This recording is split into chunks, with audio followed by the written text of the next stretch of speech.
Bharat Japan के बीच कई सारे मेमोरेंडम ऑफ अंडरस्टैंडिंग साइन किए गए। प्रधानमंत्री नरेंद्र मोदी के इस दौरे में 2 दिवसीय दौरा था और इसमें बहुत सारे मेमोरेंडम ऑफ एमओयू। तो एमओयू क्या होता है? मेमोरेंडम ऑफ अंडरस्टैंडिंग, ये समझौता ज्ञापन कहते हैं हिंदी में।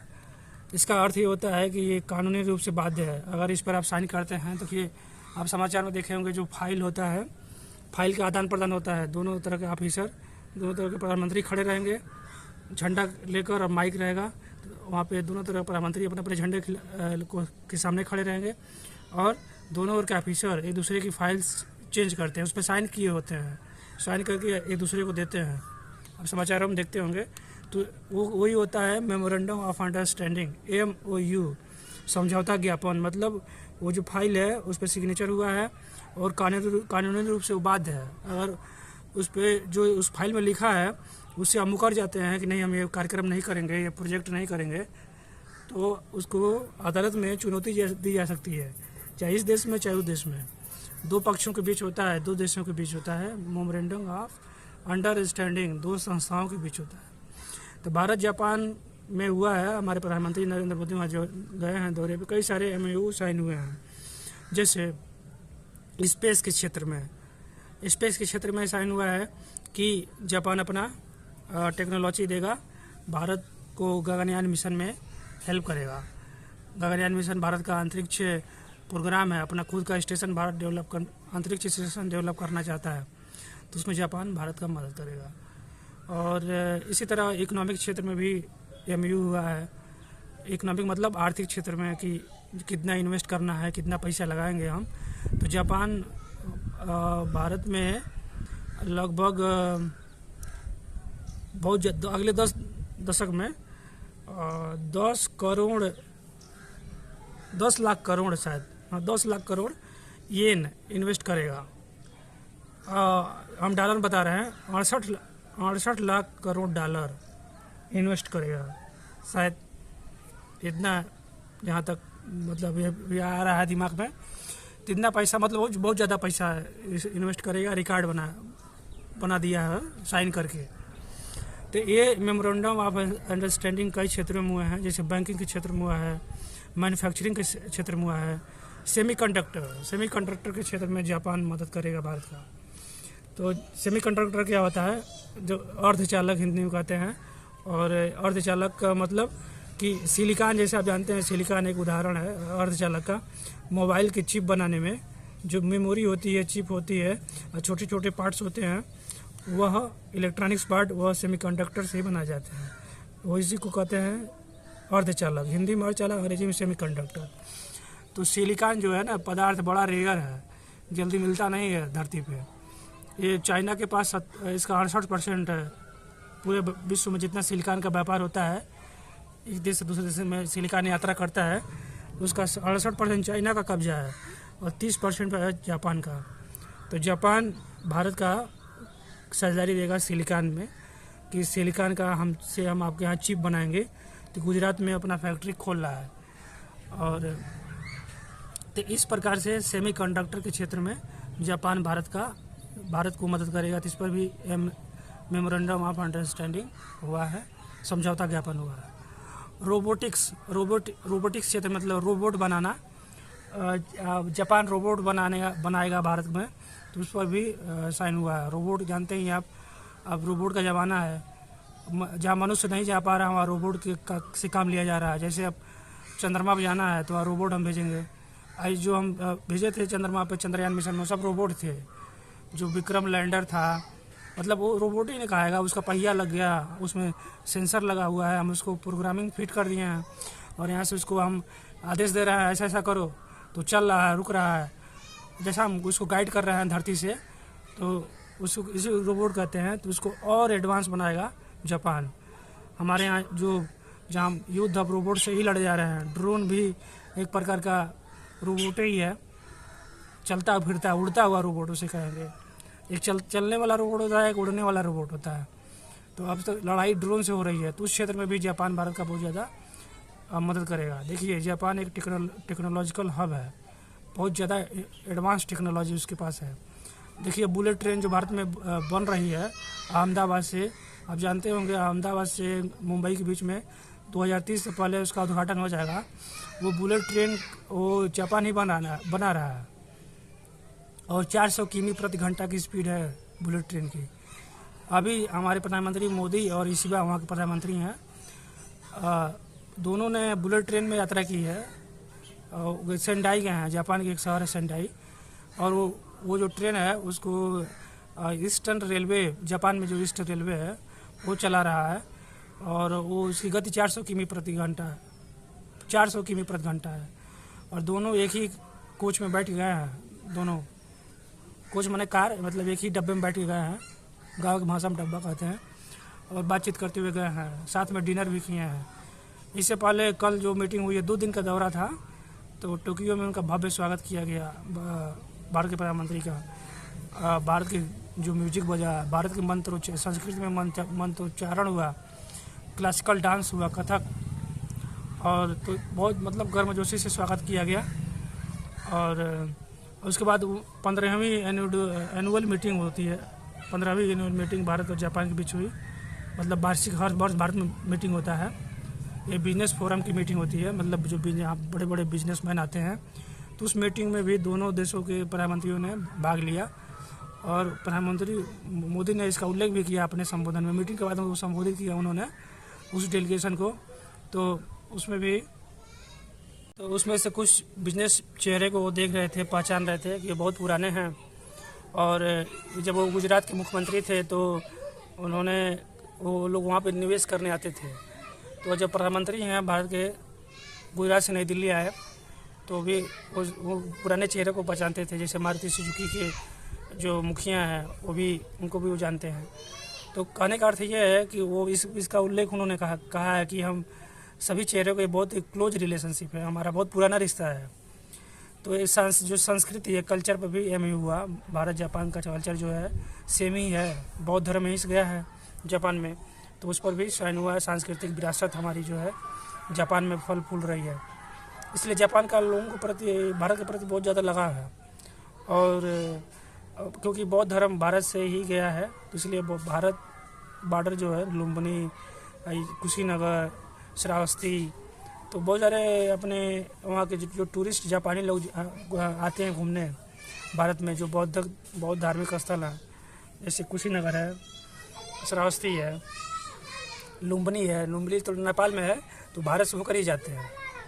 तो इस तरह से बहुत सारे MOU, memorandum of understanding sign हुए हैं भारत और जापान के बीच।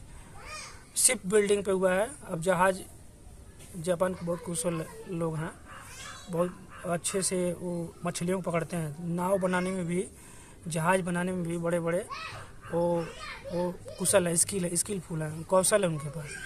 तो उस क्षेत्र में भी मेमोरेंडम ऑफ अंडरस्टैंडिंग साइन हुआ है दोनों देशों के बीच। तो इस तरह से ये शिप बिल्डिंग, रोबोटिक्स हो गया, और सेमीकंडक्टर के क्षेत्र में हो गया, और हाँ, न्यूक्लियर एनर्जी के क्षेत्र में दोनों देशों के बीच भी मेमोरेंडम ऑफ अंडरस्टैंडिंग हुआ है कि भारत अब ग्रीन एनर्जी की तरफ जा रहा है, और आने वाले समय में अपने कुल ऊर्जा में ग्रीन एनर्जी का सर्वाधिक योगदान देगा। ग्रीन एनर्जी क्या होती है? हरित ऊर्जा, मतलब उसमें आप फॉसिल फ्यूल का इस्तेमाल नहीं करेंगे। फॉसिल फ्यूल्स मतलब ये जो जीवाश्म ईंधन है, जो पेट्रोल डीजल है, इसका इस्तेमाल हम कम कर देंगे, और जो नवीकरणीय ऊर्जा है, रिन्यूएबल एनर्जी है, तो उसको ग्रीन एनर्जी कह रहा है सभी समय। रिन्यूएबल एनर्जी को हरित ऊर्जा, मतलब क्या है? ये पर्यावरण को बढ़ावा देती है, मतलब हरा भरा करती है, इसलिए हरित ऊर्जा है, अंग्रेजी में ग्रीन एनर्जी। तो ग्रीन एनर्जी को बढ़ाने के लिए भारत न्यूक्लियर एनर्जी का इस्तेमाल ज़्यादा कर रहा है, क्योंकि हम जानते हैं थोड़ा भी यूरेनियम हो तो उससे ज़्यादा ऊर्जा पैदा होती है। तो ये क्योंकि यूरेनियम जो है की टेक्नोलॉजी भारत के पास है, लेकिन जापान के पास भी है, तो उस क्षेत्र में भी दोनों लोग कोऑपरेट करेंगे। इस पर भी मेमोरेंडम ऑफ एनर्जी साइन हुआ है, मेमोरेंडम अंडरस्टैंडिंग। न्यूक्लियर के अलावा जो सौर ऊर्जा है, और सौर ऊर्जा के अलावा और ग्रीन एनर्जी कहाँ से बनाई जाती है? अच्छा, हाइड्रोजन एनर्जी का भी उन्होंने इसमें MAU हुआ है, MOU हुआ है। तो भारत ग्रीन एनर्जी की ओर अपनी अर्थव्यवस्था को, ग्रीन इकोनॉमी को बनाने के लिए उस तरफ वो ट्रांसफार्म, वो कब अपने प्रधानमंत्री मोदी ने कहा परफार्म, रिफार्म, ट्रांसफार्म, ये जो 3 शब्द है इसका इस्तेमाल भारत में हो रहा है। परफार्म मतलब अच्छा परफॉर्मेंस करेंगे काम करने में, और रिफॉर्म मतलब सुधार करेंगे। उन्होंने कहा कि मैंने 45,000 कानूनों को, छोटे छोटे कानूनों को रेशनलाइज किया है, तर्कसंगत बनाया है, जो बहुत पुराने थे और इसमें सूट नहीं कर रहे थे इंडस्ट्री को, तो उन्होंने उसको रेशनलाइज कर दिया, उसमें सुधार कर दिया है। और तो ये हुआ रिफॉर्म। अब हो गया ट्रांसफार्म, अब वो टेक्नोलॉजी को ट्रांसफार्म कर रहे हैं, हर चीज़ को वो इंटीग्रेटेड कर रहे हैं और कंप्यूटर से जोड़ रहे हैं, और हर डिजिटल इंडिया प्रोग्राम लॉन्च किया गया इसी उद्देश्य से। Make in India, digital India, ये जो प्रोग्राम है भारत में चल रहे हैं। उन्होंने कहा है कि come and make in India for world. उन्होंने जापान के बिजनेसमैन को इनवाइट किया, और चूँकि जापान का बहुत पुराना हमारे यहाँ रिकॉर्ड रहा है मेट्रो बनाने में, दिल्ली मेट्रो में योगदान है, और अहमदाबाद बुलेट ट्रेन जो है वो मुंबई से अहमदाबाद बना ही रहा है। गुजरात में कई सारे मारुति ऑटो कंपनियों का तो आप जानते ही 1990 दशक में वो शुरुआत हुई थी। पहला मारुति 800 आया था हमारे यहाँ, जापान का सुजुकी बनाई थी। तो जापान एक भरोसेमंद रिलायबल पार्टनर है, और जापान का संविधान कहता है कि शांति, जापान युद्ध नहीं करता है। 1945 में उस पर परमाणु अटैक हुआ था। उसके बाद जापान का संविधान जब बना, देखिए उसका झंडा है वाइट कलर का है, बीच में लाल है, लाल का गोल का सर्किल है, गोला घेरा है लाल कलर में, बाकी सब वाइट का मतलब कि हम पीस में विश्वास करते हैं, शांति में। वो कहा है कि पहले युद्ध ने, उसके संविधान में लिखा है शांति, पीस। तो इस प्रकार से भारत भी उसी रास्ते पे, भारत भी डेमोक्रेसी लोकतंत्र है। जापान में प्रीफेक्चर होते हैं, जैसे भारत में मुख्यमंत्री होते हैं और राज्य होते हैं, राज्य के मुख्यमंत्री, उसी तरह वहाँ पे प्रीफेक्चर राज्य के समान है। वहाँ प्रीफेक्चर का गवर्नर होता है, और जैसे भारत में मुख्यमंत्री वहाँ गवर्नर होता है। तो 16 गवर्नरों से प्रधानमंत्री मोदी ने मुलाकात की है टोक्यो में, और 47 प्रीफेक्चर है, मतलब 47 राज्य हैं, छोटे छोटे राज्य हैं। देखिए वहाँ की जनसंख्या जो है 12 करोड़ 3 लाख है, 123 मिलियन जनसंख्या है जापान की। तो 12 करोड़ 3 लाख हुआ, और वहाँ की जो क्षेत्रफल है 3,78,000 वर्ग किलोमीटर है, और भारत का क्षेत्रफल 32,87,263 वर्ग किलोमीटर है। यानी भारत लगभग 8 से 9 गुना उससे बड़ा है जापान से। भारत की जनसंख्या 145 करोड़ है, यानी कुल मिला के भारत 11 से 12 गुना जनसंख्या में बड़ा है। फिर भी जापान की अर्थव्यवस्था भारत की अर्थव्यवस्था लगभग बराबर है। 2024 में 4थे नंबर पर थी, लेकिन 2025 में 5वें नंबर पर आ गई जापान की अर्थव्यवस्था, और भारत की अर्थव्यवस्था 5वें नंबर पर 4थे नंबर पहुंच गई है। एकदम इक्वल है, कंधे से कंधा। $4 ट्रिलियन की दोनों की इकोनॉमी है, लगभग 0 पॉइंट के कुछ अंतर है, भारत थोड़ा सा आगे है। केवल जर्मनी और चाइना और अमेरिका आगे हैं भारत से, और 2030 तक भारत तीसरा नंबर पहुंच जाएगा, जर्मनी से भी आगे हो जाएगा। जर्मनी की अर्थव्यवस्था $4.68 ट्रिलियन है। तो जर्मनी इतना छोटा देश, जापान इतना छोटा देश, भारत के आस से आगे हैं अर्थव्यवस्था में। क्यों ऐसा है? क्योंकि वहाँ पे लोगों का, सरकार कर्मचारियों का ख्याल रखती है, और कर्मचारी अपने देश से प्रेम करते हैं, देश के लिए मेहनत करते हैं। टेक्नोलॉजी, जर्मनी के पास इंजन बनाना, ऑटोमोबाइल क्षेत्र में और इंजन बनाने के क्षेत्र में जापान और जर्मनी दोनों आगे है।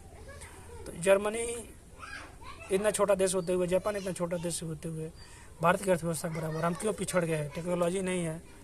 टेक्नोलॉजी क्यों नहीं है? पुरानी सरकारों ने ध्यान नहीं दिया, और थोड़ा सा नियम हमारे यहाँ इंडिया में फॉलो नहीं करते हैं लोग, सब ढिलवाई बरतते हैं लोग। जबकि जापान में तो थोड़ा भी नियम तोड़ेंगे तो आपको जेल हो जाएगा, लाइसेंस कैंसिल, गाड़ी कागज कैंसिल, ट्रैफिक नियम, आप जेब्रा क्रॉसिंग कर दीजिए, वहाँ पे लोगों, पैदल चलने वालों को महत्व दिया जाता है जापान में।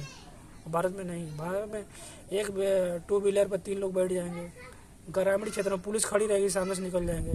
जिला प्रशासन कुछ IAS PCS बन के कुछ नहीं करते हैं, कोई चालान वालान नहीं। अब फिल्मों को तो बहुत ज़्यादा असर पड़ रहा है भारतीय समाज पे, जो भारतीय समाज को पीछे ले जा रहा है। फिल्म में स्टार एक्टिंग करके खाली पैसा कमाते हैं, लोग देख कर हंस जाते हैं। इंडियन लोग बहुत सीरियस नहीं होते हैं, इसलिए भारत पीछे है। भारत के शिक्षण संस्थान जानते ही हैं, फिल्मों से ज़्यादा प्रभावित होते हैं। तो क्या कर सकते हैं, रिसर्च अनुसंधान का साउथ में कुछ है, चेन्नई उन्नई बेंगलुरु में, तो वहाँ पे DRDO इसरो विकसित हुआ है। बाकी यूपी बिहार में तो सब भोजपुरी गाना डीजे बजा बजा के, अच्छा डीजे से देखिए कितना ज़्यादा फालतू बजाते रहते हैं सब रात दिन। प्रशासन कुछ नहीं करता है, इतने बच्चे हैं, बूढ़े हैं, सब क्या कोई पढ़ाई करेगा, कोई पढ़ रहा होगा तो डिस्टर्ब हो जाएगा। IAS लड़के तैयारी करते हैं, और वही IAS बन जाते हैं तो डीजे को रुक नहीं लगाते हैं। ग्रामीण इलाकों में तो फालतू में ब्याह शादी में डीजे, बिना डीजे ब्याह नहीं होता है। जापान में ऐसा नहीं है, जापान में करे एकदम ज़बरदस्त कानून है। जापान में आप डीजे नहीं बजा सकते, जापान में इधर उधर सड़क पे इधर उधर थूक नहीं सकते। भारत में कार से निकलते ही दरवाज़ा खोल के थूक देते हैं सब सड़क पर, पच दे पान खा के, गुटखा खा के। जापान में ऐसा नहीं है, जापान में ऐसा करते पड़ जाएंगे तुरंत जेल। इसलिए जापान आ गए भाई, वहाँ की अर्थव्यवस्था क्यों, इसलिए तो आ गए है भारत के बराबर। क्यों, क्योंकि लोग आगे पासपोर्ट नंबर 1, जापान में पासपोर्ट नंबर 1 है। वहाँ के लोग बिना वीज़ा के जाते हैं विदेश यात्रा करना, इंडिया में वीज़ा लेना पड़ता है।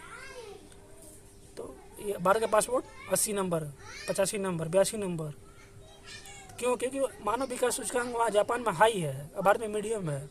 मानव विकास सूचकांक मतलब मानव का विकास अधिक हुआ है। जापान के लोग ओपन होते हैं, पर्सनल चीज़ें नहीं कुछ झांकता है, किसके घर में क्या बना है, क्या कर रहा है, किसकी शादी कहाँ हुई, ये सब मतलब जापान में नहीं है। जापान में लोग काम पे फोकस करते हैं, इसलिए जापान में टेक्नोलॉजी। इंडिया में BI पे ज़्यादा फोकस, पढ़ाई पर नहीं।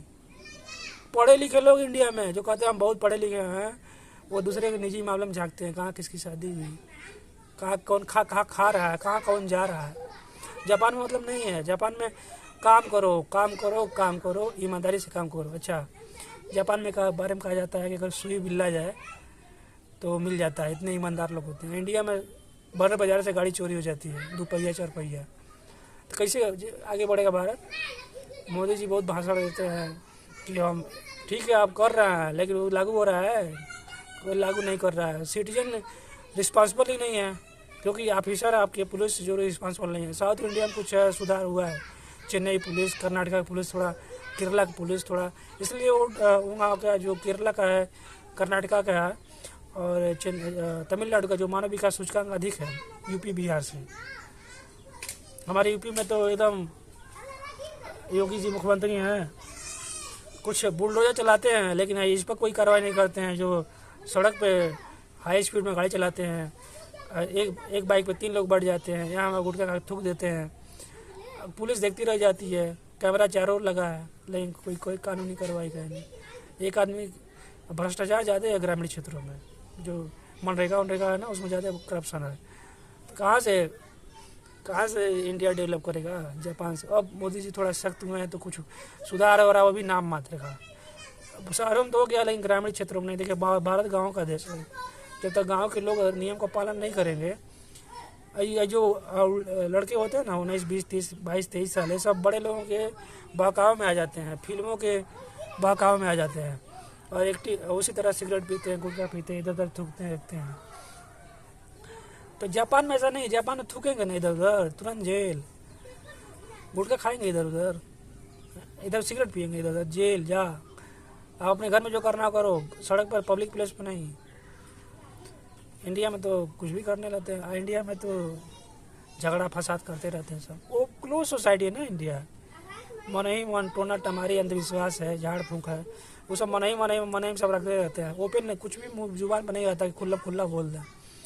और जापान में एक्सप्रेशन है, भारत के संविधान में एक्सप्रेशन है, केवल संविधान में ही है, 19 है, आर्टिकल 19, जबकि जापान में वहाँ पे लोग बोलते हैं, सब ओपन सोसाइटी है, कुछ भी हो जाए, कहीं कुछ हो जाए, लोग निजी मामले में दखल नहीं देते। इंडिया में तो वहाँ किसका विवाह कहाँ हुआ है लोग ध्यान नहीं देते हैं, वहाँ काम, इसलिए जापान आगे है। तो यही सब चीज़ें हैं, जापान अर्थव्यवस्था इसलिए आगे क्योंकि वहाँ पे मानव विकास अधिक हुआ है। मानव विकास अधिक क्यों हुआ है, क्योंकि वहाँ पे लोग काम पर ध्यान देते हैं, दूसरे काम पर ध्यान नहीं देते हैं। दूसरा कौन क्या कर रहा है, अपने काम, जो अपने काम पर ध्यान देंगे तो फैक्ट्री का विकास होगा, देश का विकास होगा। इसीलिए तो आज के लिए बस इतना है, मिलते हैं नेक्स्ट वीडियो में, तब तक के लिए थैंक यू।